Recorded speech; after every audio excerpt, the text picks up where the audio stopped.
Mira, puede que no sepamos el alcance de todos los planes de Pablo, pero sabemos que Pablo tenía planes, grandes planes. Pero lo que él está a punto de aprender es que aunque los planes para su vida eran grandes, el plan de Dios para su vida era más grande. ¿Cuántos dicen amén? El plan de Dios para tu vida es mejor.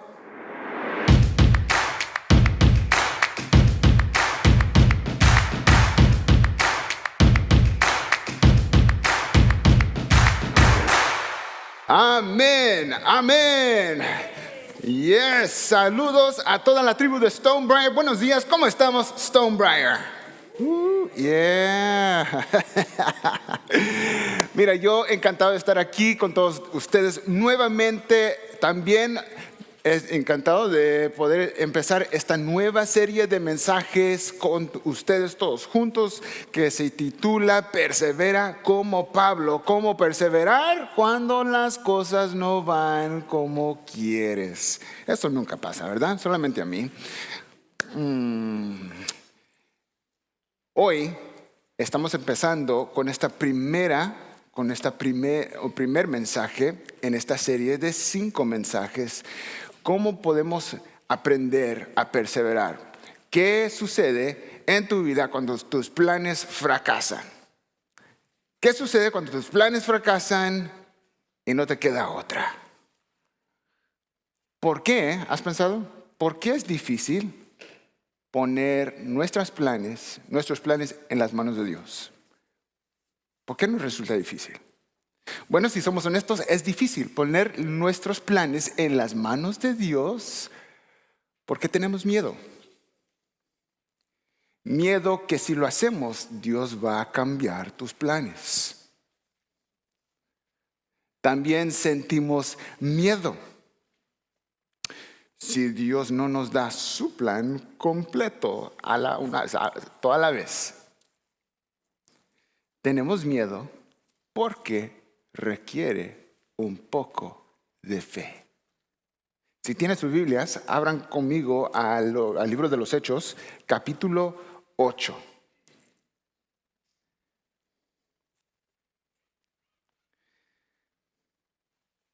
No es raro que pasemos años resistiendo el plan de Dios para nuestras vidas, o otra huyendo de los planes de Dios para tu vida, o simplemente no hacer nada al respecto.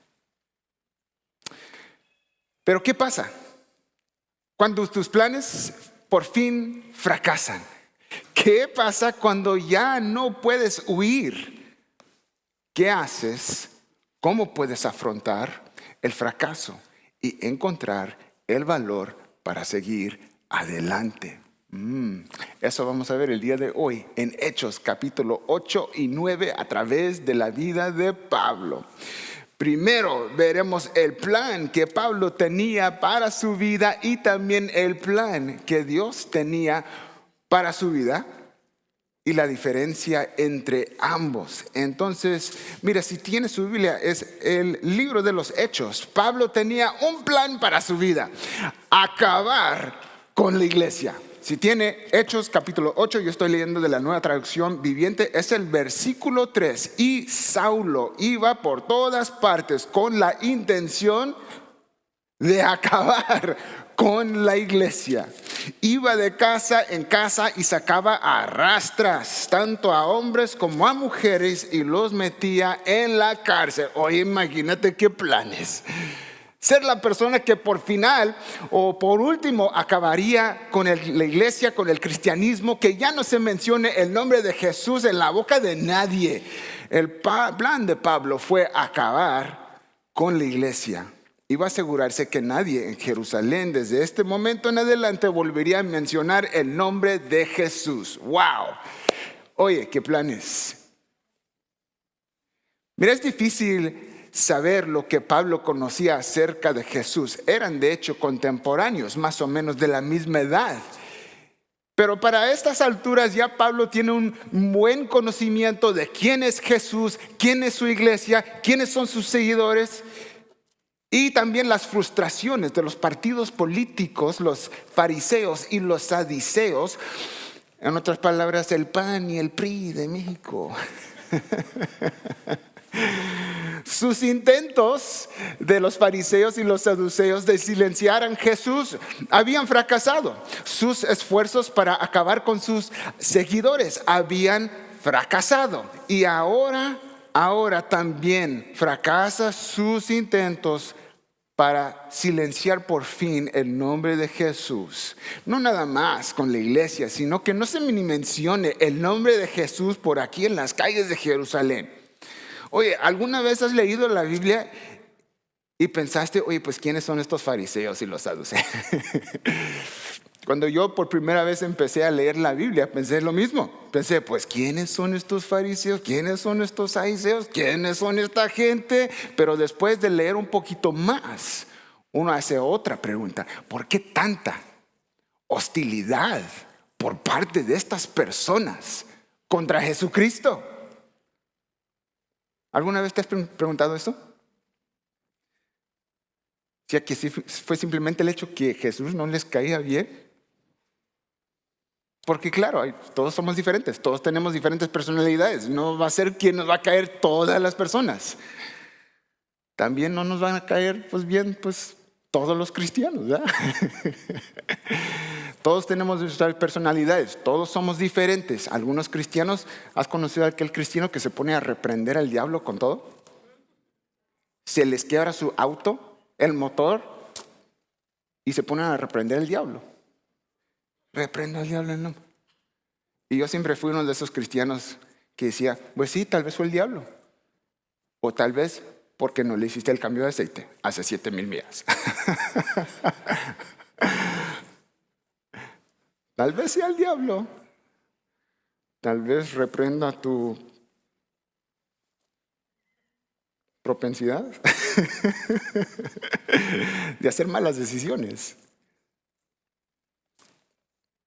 Poco práctico. Pero este no era asunto de personalidad, ni tampoco de que Jesús era uno de esos cristianos, tampoco. Fue porque ellos correctamente percibían que Jesús presentaba una amenaza a su estilo de vida. Mira, en Israel del primer siglo ya existía un medio oficial establecido por el cual uno acercarse a Dios. Fue a través del templo y su sistema de sacerdotes y sacrificios. El perdón de pecados se conseguía a través de los sacrificios del templo. Pero ahora Jesús, como lo habían predicho los profetas, era el medio autorizado para uno llegar a Dios. Un creyente ya no tenía necesidad de ir por medio del antiguo para acercarse a Dios, porque Jesús vino como el cumplimiento del antiguo para establecer lo nuevo. Antiguo Testamento, Nuevo Testamento. Y para los políticos en el cargo, esto era un problema, porque habían abusado del sistema para traer riqueza al templo. Para empezar, se esperaba un impuesto del templo. Y cada varón judío en el Imperio Romano tenía que dar este impuesto al templo. Ahora, el impuesto al templo constituía una variedad de diezmos, de ofrendas a lo largo de un año. Y como resultado, una cantidad enorme de ofrendas, de diezmos, de productos agrícolas fueron redirigidos a los sacerdotes y también a sus funcionarios. En teoría, esto se había establecido por parte de Dios para soportar o sostener todas las actividades del templo y la cultura de los judíos. Pero en la práctica, estas formas de tributo a menudo se daban con renuencia, porque la mayor parte del tributo se usaba para mantener el estilo de vida de los clanes de los sumos sacerdotes en Jerusalén, muchos de los cuales compraban sus posiciones como sacerdotes para beneficiarse de las recompensas de su posición. Y mira, en Jerusalén, su éxito en extraer estas riquezas del pueblo se evidencia por algunas de las casas o los palacios de los sacerdotes que se pudieran comparar en grandeza con las casas senatoriales en Roma. Entonces Jesús, cuando en Mateo 21, versículo 13, vio la corrupción política existía en el mismo templo que Dios había proveído para su pueblo, dijo, las escrituras dicen, mi casa será llamado casa de oración, pero ustedes lo han convertido en una cueva de ladrones. Fue simplemente el asunto de que Jesús no me cae bien. Para nada. Mira, por esto los autores del Nuevo Testamento anotan la ira de parte de estos líderes de Israel. Porque en hecho y también en palabra, Jesús afuera del contexto del templo señalaba que algo estaba a punto de cambiar. Por ejemplo, una de las características del ministerio de Jesús es que Él cenaba con pecadores. Ahora, por supuesto, si Él hacía esto como un individuo privado, esto no es de ninguna consecuencia, pero el hecho de cenar con pecadores, aliado con la proclamación del reino de Dios, ahora se convierte en algo profundamente simbólico. Y sabes, la gente, los líderes, desde el rango más alto hasta el judío de rango menor, todos lo sabían, y por eso fue alarmante para estos fariseos y los saduceos cuando escucharon a Jesús decir a un paralítico, hijo, tus pecados son perdonados. Porque ya había un método establecido, oficial, para tener o obtener el perdón de pecados. Era por medio del templo, su sacerdocio, su sistema de sacrificio. Y ahora Jesús en hecho y también en palabra proclama que en Él mismo ahora existe esta autoridad reconocida normalmente en otra parte.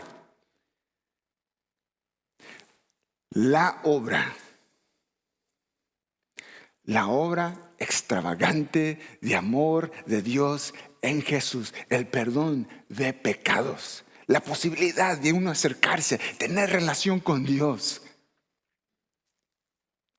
Esto es lo que rechazaban a expenso de su salvación estas personas. Y cada persona que rechaza a Jesús. Los partidos de los fariseos y de los saduceos sabían que si Jesús ofrecía estas posibilidades aparte del templo, sin su sacerdocio, sin su sistema de sacrificio, esto señalaba una cosa y solo una cosa: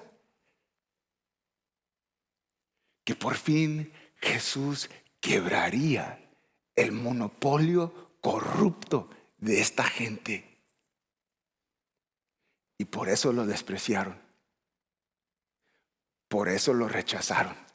Porque Él ofrecía estas oportunidades, la oportunidad de uno poder acercarse a Dios sin uno tener que ir por sus propios medios primeramente.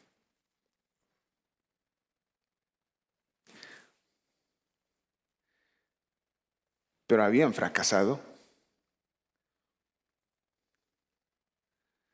Porque sus intentos de matar a Jesús no funcionó. Sus intentos de silenciar a Jesús también fracasó. Sus intentos ahora de silenciar a los cristianos fracasó. Y si alguien pudiera hacer algo al respecto, si alguien pudiese hacer algo, tendría que ser alguien como Pablo. Mencionamos la otra semana que Pablo era una de estas personas con una poderosa motivación interna. Él no era una de estas personas que necesita escuchar los halagos y palabras bonitas de otras personas para encontrar la motivación para hacer algo. Él lo poseía él mismo. Es una de esas personas. Él no necesitaba escucharte decir, oye Pablo, qué buen trabajo estás haciendo. No, él iba a hacer lo que se le proponía. Y esto empezó, nos dice Pablo mismo. O sea, esto empezó desde una edad muy temprana. En Filipenses capítulo 3, usted lo puede leer. Él da un poco de su testimonio a estos cristianos en esta ciudad.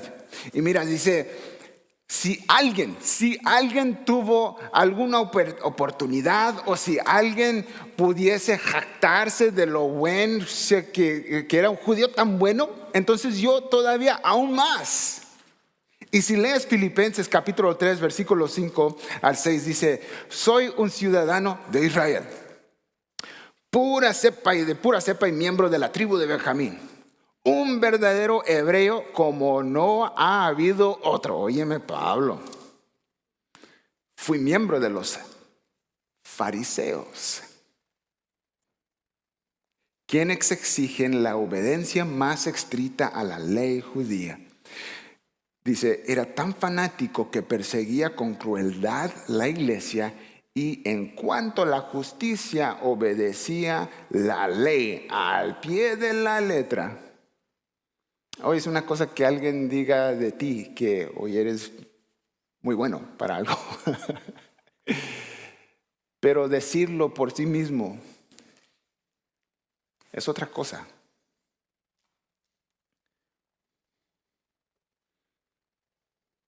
Hizo planes para ser el mejor judío. Nadie iba a ser un mejor judío que él. Si otros fueron incapaces, él sería capaz de acabar con el movimiento de Jesús. Este objetivo lo consumió. Aprendemos al final de Hechos capítulo 7, el comienzo del capítulo 8, que estaba completamente de acuerdo con el asesinato de un señor llamado Esteban, quien fue el primer mártir en la historia de la iglesia.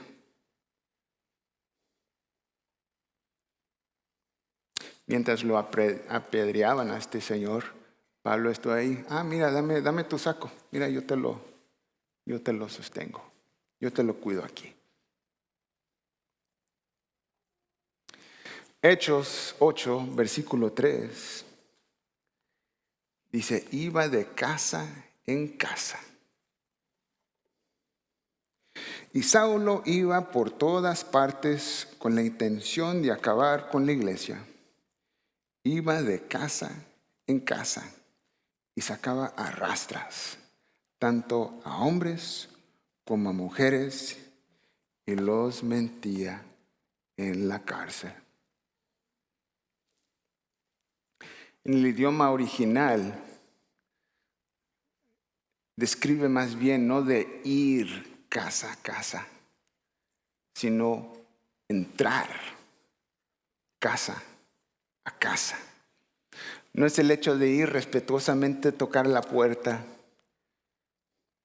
y gentilmente preguntarle pues a quien conteste, oye, ¿no has visto por casualidad algunos cristianos por aquí? Sí, por cualquier medio posible. Interrogación, tortura, amenazas de muerte. Él había determinado dónde se reunían los cristianos y rompió las puertas de golpe para entrar casa a casa. Y los eruditos de la Biblia debaten. Se estaba entrando de casa o a casa de individuos que eran cristianos o estaba entrando en las casas donde se estaban reuniendo los cristianos para sus servicios dominicales. Porque los edificios o instalaciones de iglesia no vinieron hasta mucho más tarde, se reunían en hogares de cristianos. Era una, era el otro, no tiene que ver. ¿Te imaginas la escena? Llegaron los hermanos a adorar a Dios. Pero por otro lado, Pablo ya había adquirido la autoridad legal. Había hecho ya el trabajo de un detective. ¿Sabe a qué hora te reúnas? ¿Sabe dónde? Y justo cuando estés con las manos arriba, es cuando se rompen las puertas.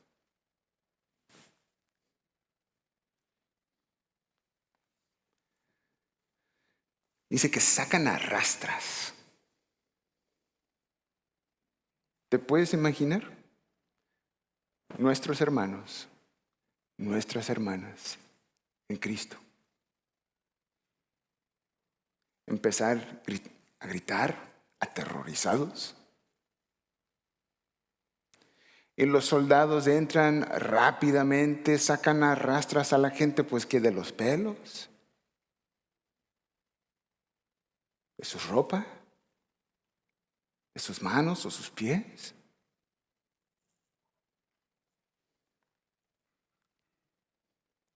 ¿Te imaginas a tus niños viendo la escena? Llorando de pánico, mientras mamá y papá, gritando, son arrastrados por el suelo como si fueran una basura.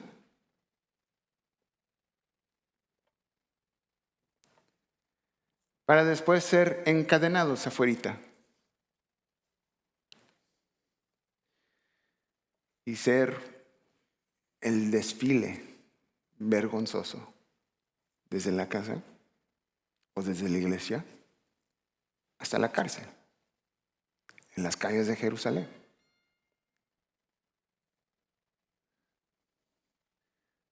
Serviría también como un ejemplo para los demás cristianos. Vale más que no te metas con Pablo, porque si te metes con Pablo, pagarás el precio.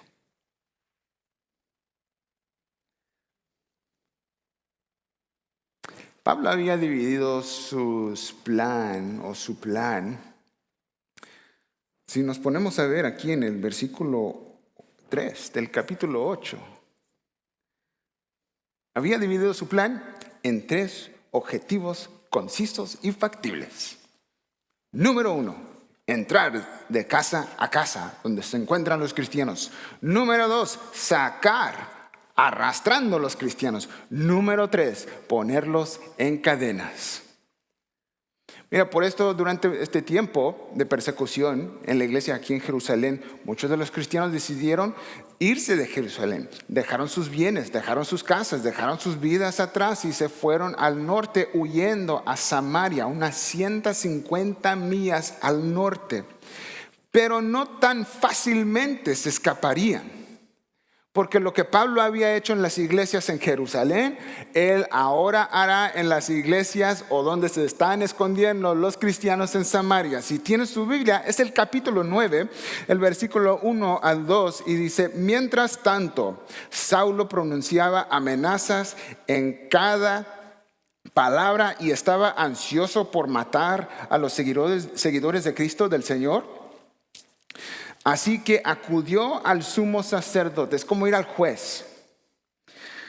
Le pidió cartas dirigidas, a search warrant, cartas dirigidas a las sinagogas de Damasco para solicitarles, Damasco siendo la capital de Samaria, para solicitarles su cooperación en el arresto de los seguidores del camino, porque Jesús era la verdad el camino, y así le decían, del camino que se encontraran allí. Su intención era llevarlos a hombres y mujeres por igual de regreso a Jerusalén encadenados 150 millas al sur, a la cárcel, a la prisión, para parar juicio en Jerusalén. Imagínense, el plan de Pablo: ser el hombre que por fin o que finalmente acabaría con la iglesia.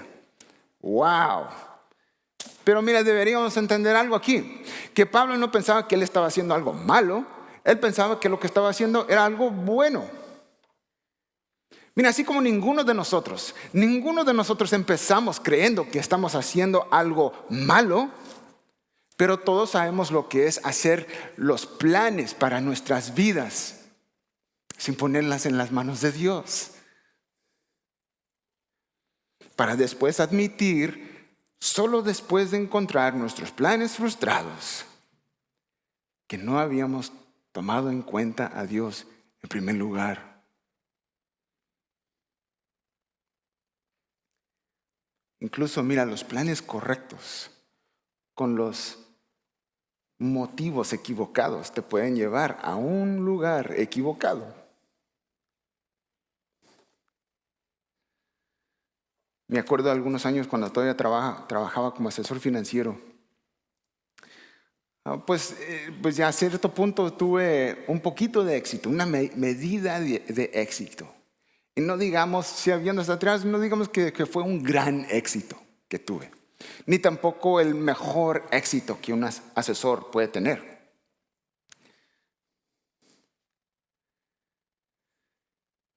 Pero en vez de hacerme una persona más agradecida, más humilde, me hizo una persona más egoísta. Aún los planes que son buenos, con los motivos equivocados, te pueden dejar en un lugar equivocado. Todos tenemos planes. Tú tienes tus planes. Diferentes planes. Planes de diferentes medidas, pero todos tenemos planes. Pablo tenía planes. El sumo sacerdote no pudo deshacerse de Jesús, no hay problema. El capitán de la policía del templo no pudo deshacerse de Jesús, no hay problema. Los romanos no pudieron deshacerse de Jesús, no hay problema, porque Él mismo deshará la iglesia. Él se deshará de los cristianos. Para cuando termine, nadie en Jerusalén o en cualquier otra parte volverá a mencionar el nombre de Jesús. Mira, si está leyendo ahí en el versículo 3 del capítulo 8 y también estos primeros 2 versículos del capítulo 9, tal vez use diferentes palabras tu traducción. Pero escucha nomás estas palabras asociadas con Pablo. Asesinato, capítulo 8, versículo 1. Persecución, capítulo 8, versículo 1. Lamentación que los cristianos ahora están haciendo, capítulo 8, versículo 2. Destruir o acabar con, versículo 3 del capítulo 8. Irrumpir o entrar a los hogares, capítulo 8, versículo 3. Sacar arrastrando, 8 y 3. Cárcel, 8 y 3. Pero espera un momento, porque hay más. Capítulo 9, versículo 1, amenazas. Capítulo 9, versículo 1, muerte. Capítulo 9, versículo 2, tomar preso.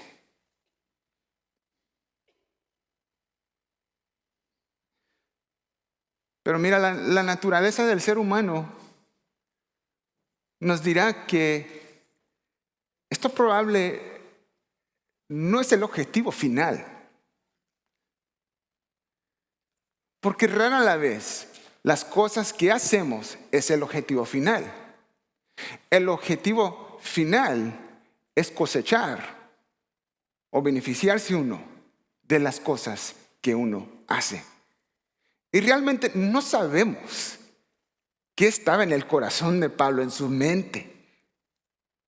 Y si pudiera eliminar a la iglesia, y si pudiera eliminar a los cristianos, ¿qué vacío está Pablo intentando? ¿Qué vacío en su corazón está intentando llenar? ¿Quiere realmente poder? ¿Quiere realmente respeto? ¿Quiere realmente rango? Mira, puede que no sepamos el alcance de todos los planes de Pablo, pero sabemos que Pablo tenía planes, grandes planes. Pero lo que él está a punto de aprender es que aunque los planes para su vida eran grandes, el plan de Dios para su vida era más grande. ¿Cuántos dicen amén?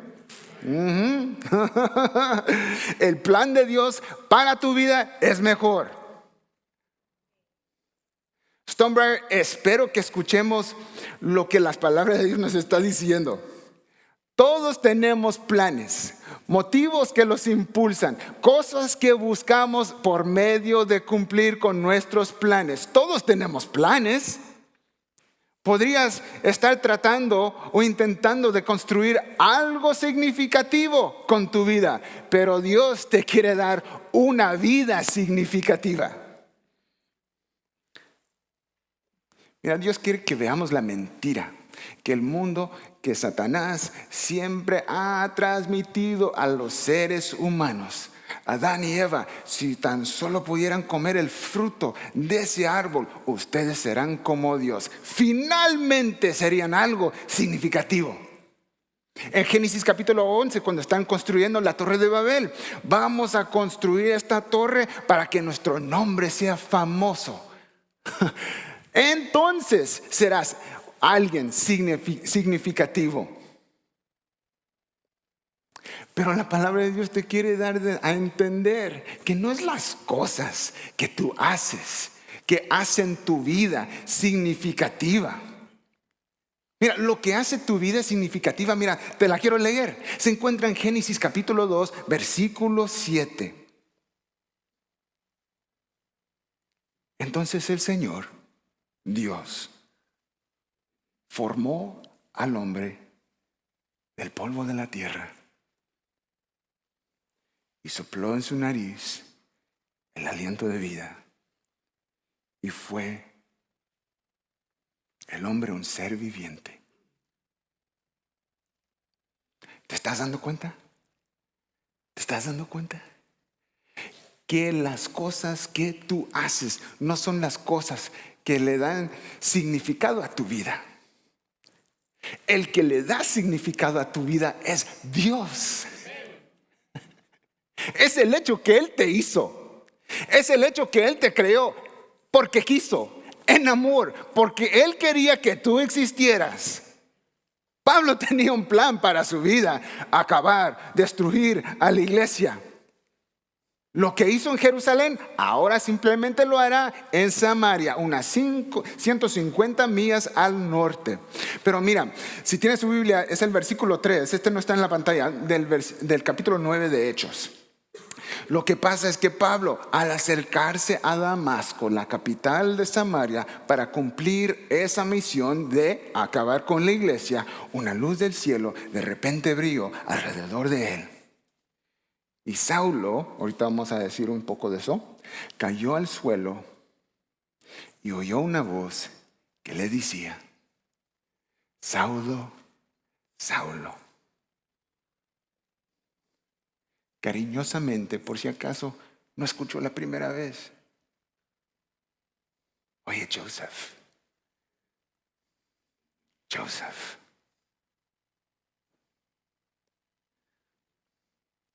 ¿por qué me persigues? ¿Quién eres, Señor?, preguntó Saulo. Soy Jesús, a quien tú persigues, contestó la voz. Ahora, levántate entra en la ciudad, Damasco, y se te dirá lo que debes hacer. Los hombres que estaban con Saulo se quedaron mudos, porque oían el sonido de una voz, pero no veían a nadie. Saulo se levantó del suelo, pero cuando abrió los ojos estaba ciego. Entonces sus acompañantes lo llevaron de la mano hasta Damasco, y permaneció allí, ciego, durante 3 días, sin comer ni beber. ¿Sabes cuál es este momento? El momento en que Dios finalmente te agarra la atención. Si eres cristiano, a lo mejor tú ya sabes a lo que me refiero. El momento en que tú estabas haciendo tu vida, tú estabas haciendo, o sea, viviendo así como lo hacías, hasta que un día Dios te llamó la atención y ya no podías resistir y ya no podías huir. Y supiste que tu vida tal como era hasta este punto ya se había terminado. Si no eres cristiano y estás aquí escuchando el día de hoy, si estás en línea escuchando el día de hoy, tal vez para ti este momento es tu momento. Saulo.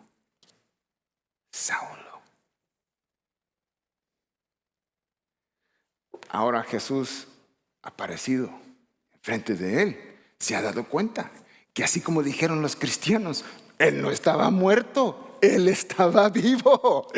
Y mira, notarás que Pablo se dirige a la voz, a esta voz, o a esta persona, a esta figura que él ve.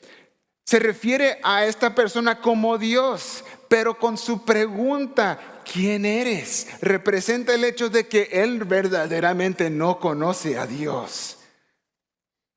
Yo soy Jesús. Es increíble y también misericordioso. Levántate, entra a la ciudad. Y Pablo, quien daba órdenes en contra de Jesús, ahora está recibiendo sus órdenes por parte de Jesús.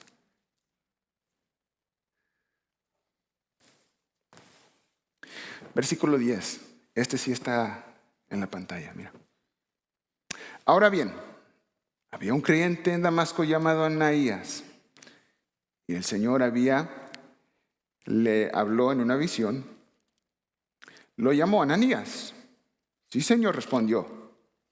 El Señor dijo, mira, ve a la calle llamada Derecha, a la casa de Judas, no el Judas de los evangelios, otro Judas. Cuando llegues, pregunte por un hombre de Tarso, la ciudad de Tarso, que se llama Saulo. En este momento, él está orando. Le he mostrado en una visión a un hombre llamado Ananías, que entra y pone las manos sobre él para que recobre la vista. Pero Señor, exclamó Ananías, he oído mucha gente hablar de las cosas terribles que ese hombre les ha hecho a los creyentes en Jerusalén. Versículo 14. Además tiene la autorización de los sacerdotes principales para arrestar a todos los que invocan tu nombre. Y el Señor dijo, ve. Tal vez tú tenías planes para tu vida, pero te das cuenta que los planes que Dios tiene para tu vida siempre fueron mucho más grandes. Ve, porque Él es mi instrumento elegido para llevar mi mensaje a los gentiles y a reyes, como también al pueblo de Israel. Él es mi instrumento escogido.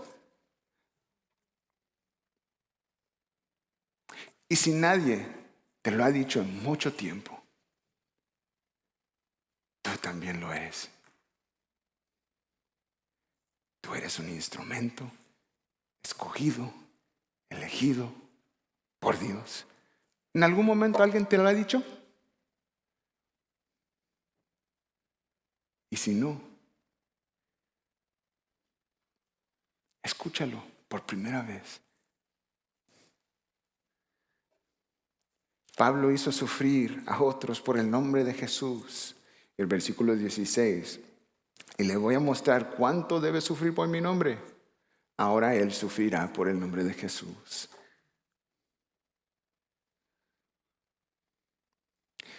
Pero dice en otra parte Pablo, ya cuando ha tenido tiempo para recapacitar, dice en Romanos 5:3, así que nos regocijamos también en nuestros sufrimientos, porque sabemos que el sufrimiento produce perseverancia.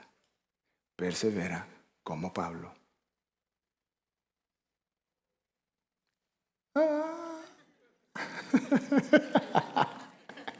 Ese efecto no fue intencional.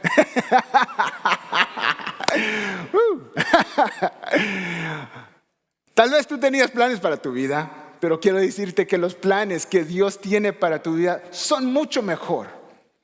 Quizás tú tenías planes, grandes planes para tu vida y todavía las tienes, pero el plan de Dios siempre ha sido mucho más grande que tus grandes planes. Es Hechos, mira, 9:17. En 9:17 dice, así que Ananías fue y encontró a Saulo, puso sus manos sobre él y dijo, hermano Saulo, el Señor Jesús, quien te apareció en el camino, me ha enviado para que recobres la vista y seas lleno del Espíritu Santo. Amén. Al instante, algo como escamas cayó de sus ojos, de los ojos de Saulo, y recobró la vista. Luego se levantó y fue bautizado. Después comió y recuperó las fuerzas. Oh, right. Mira, si te pones a leer cuidadosamente, veremos otras palabras diferentes asociadas ahora con Pablo. Antes era asesinato, cárcel, una lista de cosas. Pero ahora, primero se describe como alguien que es parte de una familia, hermano Saulo. Alguien que había tenido un encuentro con Jesús, ahora se describe. Alguien que antes era ciego, pero que ahora puede ver. ¿Estamos juntos, Tom Brad? Yeah. Lleno del Espíritu Santo, irónicamente en su debilidad, hecho fuerte. Yo creo que escribió algo sobre eso, en otra parte. Dios fue tan misericordioso con él. Jesús podría haberlo matado, pero no lo hizo. Pablo había puesto sus manos sobre los cristianos para hacerles daño. Ahora Dios envía a otra persona. ¿Te das cuenta? Mira que Dios está obrando en tu vida y tú ni lo sabes. Él está obrando en las vidas de otras personas para unir en algún momento, en el momento adecuado, para unir esas fuerzas y Dios hacer su voluntad en tu vida. Jesús podría haberlo matado. Probablemente se lo merecía, pero no lo hizo.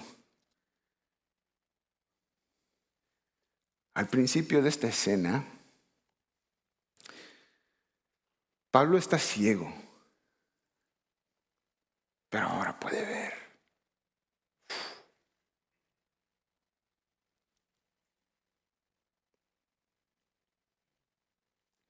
Si te diste cuenta, también aquí, Dios no le comunicó sus grandes planes para Pablo a Pablo. Se lo dijo a Ananías, que también es una gran misericordia. Nosotros lo queremos saber todo.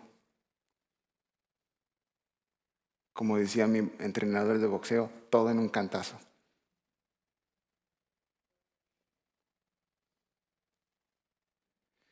Se nos hace difícil confiar en Dios porque sentimos que no nos quiere dar su plan completo, todo al principio. Pero esta es una gran misericordia. Un erudito de la Biblia comentando sobre este pasaje, esta historia, señala que la experiencia de Pablo en el camino de Damasco sería traumático para cualquier persona. Nosotros vemos la parte del milagro, de la luz del cielo, de la voz del cielo, Jesús que se le apareció. Pero al otro lado de la moneda, desde la perspectiva de Pablo, ahora el versículo 19 dice, tiene que recuperar sus fuerzas. Pasó varios días con los hermanos en Damasco. En parte porque necesitaría tiempo para sanar su estado emocional. Imagínate usted, desde un cantazo, que todo lo que tú reconocías como la verdad, como que todo lo que tú considerarías como lo bueno, se te dijera que estabas muy equivocado. Necesitaría tiempo, Pablo, para sanar su estado emocional y resolver las implicaciones de su experiencia. Pues si ya no voy a deshacerme con la iglesia, si ya no voy a terminar con la iglesia, si ya no voy a acabar o destruir, pues ahora ¿qué voy a hacer?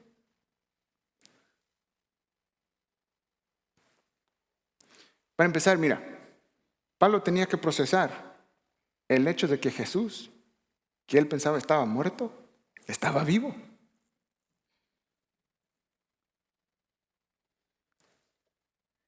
Que la vida no era así como él pensaba. Tuvo que organizar de nuevo sus creencias,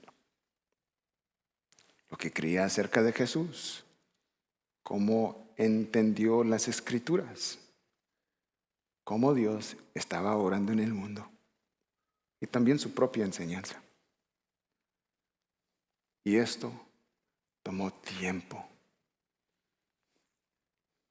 El hecho de que Dios no te da el plan completo al principio es una gran misericordia para nosotros. Tendría que haber crecimiento. Y el crecimiento toma tiempo. Pero lo que sí recibe Pablo en este momento en que Jesús lo tumba de su caballo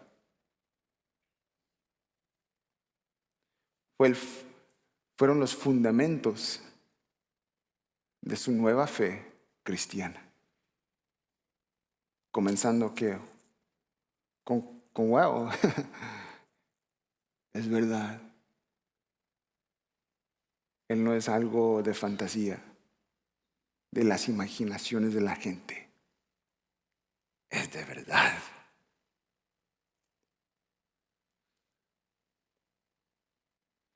También recibió un nuevo plan. Un nuevo plan para su vida. Pablo tenía un plan para su vida. Hasta que fue capaz de creer que el plan de Dios para su vida era mejor. Mira, empezamos con preguntar, ¿por qué para nosotros es tan difícil de someter nuestros planes a Dios? Y yo creo que en nuestros momentos que somos más sinceros consigo mismos, podemos darle la respuesta honesta. Es que tengo miedo. Tengo miedo porque si entrego mis planes en las manos de Dios, Él me las cambiará. Él me las quitará.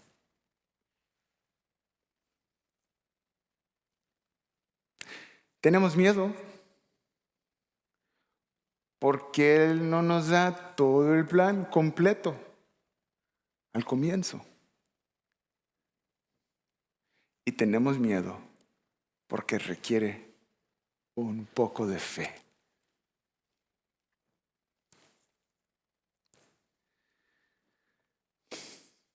Nos encontramos sintiéndonos un poco como Pablo, un poco desorientados, porque pues si no es el plan que tengo yo ahora, pues entonces ¿qué va a ser?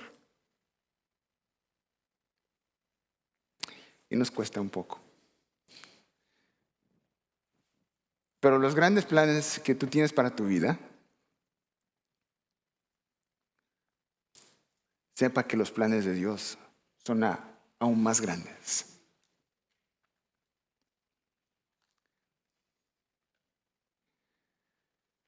Y muchos preguntan, ¿qué voy a hacer ahora? Si yo quería hacer X, ahora voy a hacer Y o Z. También hablamos de esto hace unas semanas. Lo que Dios ha puesto en ti es para Él desarrollar en tu vida, para Él utilizar para su gloria. Pablo ya estaba en una misión. Desde su niñez, desde su adolescencia, yo voy a ser el mejor judío. Yo voy a seguir la ley al pie de la letra. Nadie va a ser un mejor judío que yo. Después se encontraba en otra misión. Yo finalmente seré la persona que acaba con la iglesia y el nombre de Jesús. Pero ahora está en otra misión.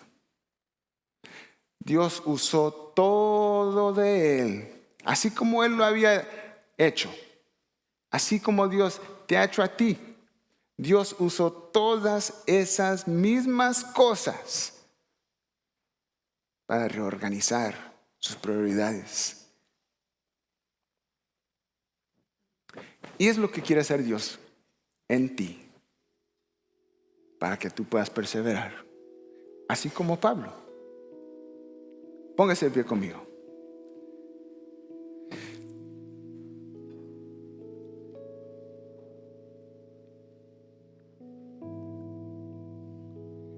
Si sientes que por fin has llegado al final de tu camino, que has huido de los planes de Dios para tu vida, que has rechazado los planes de Dios para tu vida, o que no has hecho nada al respecto, Dios está hablando por medio de su palabra el día de hoy.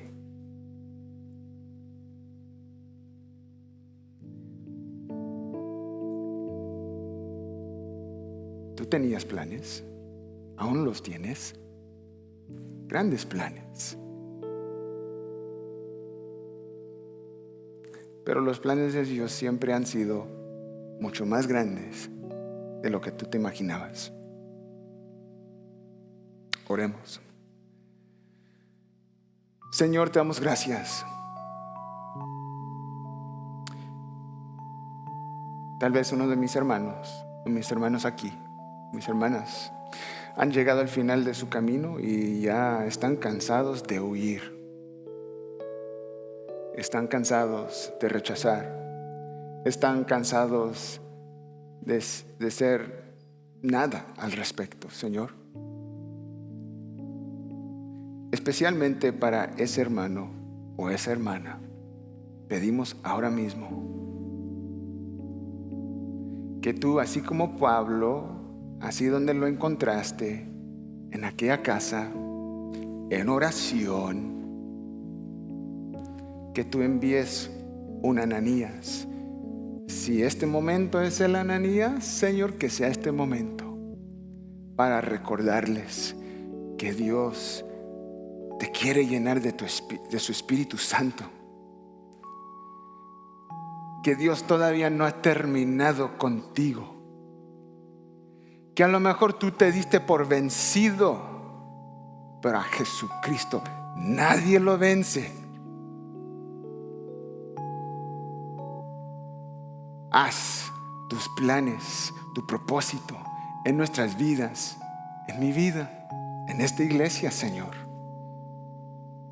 Danos visión para amarte a ti. Danos visión como iglesia para amar y servir a otra persona. Danos visión, Señor, para ser aquella iglesia que anima a cada persona a una relación gozosa y de por vida con Jesucristo. Gracias te damos, Señor, y te damos toda la honra y gloria. Obra en nuestras vidas, Señor, el día de hoy. Amén.